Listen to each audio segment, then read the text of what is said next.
بسم الله الرحمن الرحيم الحمد لله رب العالمين والصلاة والسلام على رسولنا الكريم وبعد مركور السلام عليكم ورحمة الله وبركاته مركة حكتا مقعي بروفيسور قانون وحاولين كوجود جرنا داو ضيال دراسة ديني أن أمي حضرنا شنت جيس أن ما أنت إسلسو قارن نسيب وناك موضوع مهم سنة أن أقوم حضرني ميسان كنولشة ميسان كنولشة أنت إنه بدي سوق الخدام وحير هرودع كبحي رنتي هراي عشان هذي كوري يوربحنا ذي إنه حكوا جبتي ميسان كنولشة أنا كنت المعني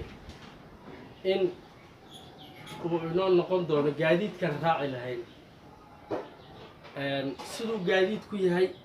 يوم حال يجري سدو أنا قمنا نقول نقرأ ووحن معناها نصورنا لكن وحن إذا شيء يا كلمة كومن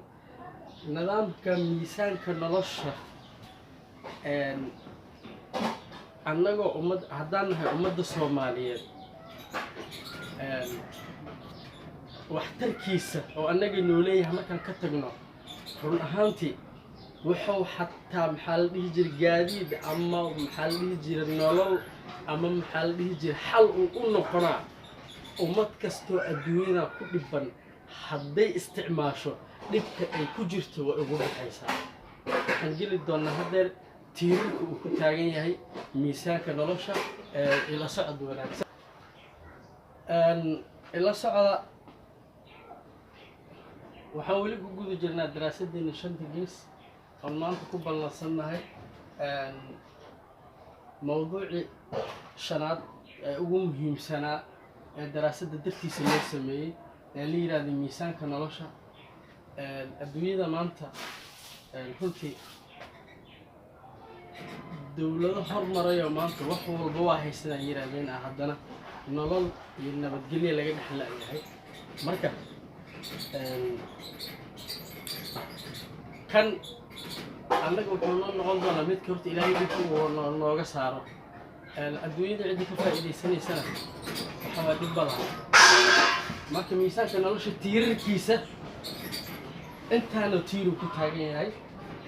tiirarkiisa waxaa ugu horeeya nambarka koowaad golaha ummadda Soomaaliyeed labo guddiga ummadda Soomaaliyeed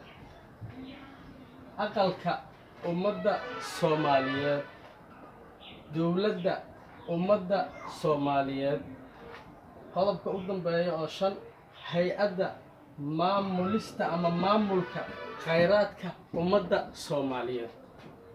shantan tiir ayaa waxay u yihiin aasaas miisaanka nolosha إن شاء الله شنتان تير كستو إنه إمادونا إنه كهر مرينا قلها أمد الصوماليات رنا هانتي هدي عن رانو قلها قرن كصوماليات أرجع أمد وحن أدورتي أنا هنيجي لفتكي وحن كمدها ذاتك قرن وحوي هاي أنا قرنين بقى inkastoo aan mar dhow bartay laakiin ummadda intan qaran iyo ummad isku micno waa lagu yiri si kastaba ha ahaatee waxa maanta dooranaynaa ummadda waa ummadda qof kasta cunug saqiir ka yaqaan marka kelimad aan ku wada soconna rabnaa si hadhow markii wax badan aan isla fahanno maxaa la dhihi jiray wixii naga dhiman aan u dhameystirano hadda ummadda ayaan isticmaalaynaa dhibka jira waxay tahay waataan daraasadda bilowgeeda ku soo sheegay dadkii annaga naga horreeyay wax kasta intay bilaabeen dhaxal ugu soo tageen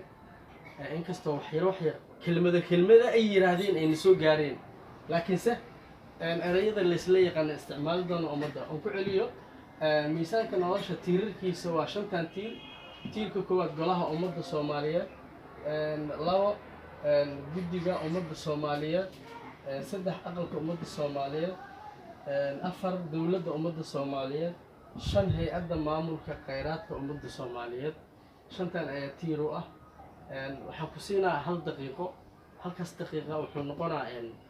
waxaa laga yaabaa inaad ka fikirayso in shantan tiir ay noqon karaan iyo in kale miisaanka nolosha waa u geli doonaa laakiin maskaxdaada hal jaanisan siina halkaas daqiiqo oo ah inaad filimka istaajisatid markii maskaxdaas jawaabaha su'aalahaas ay kasoo dhamaadaan dib inaad igu soo noqotid hadda waxaan gelaynaa qodobka ugu horeeya ee ah golaha ummadda Soomaaliyeed ee la socod wanaagsan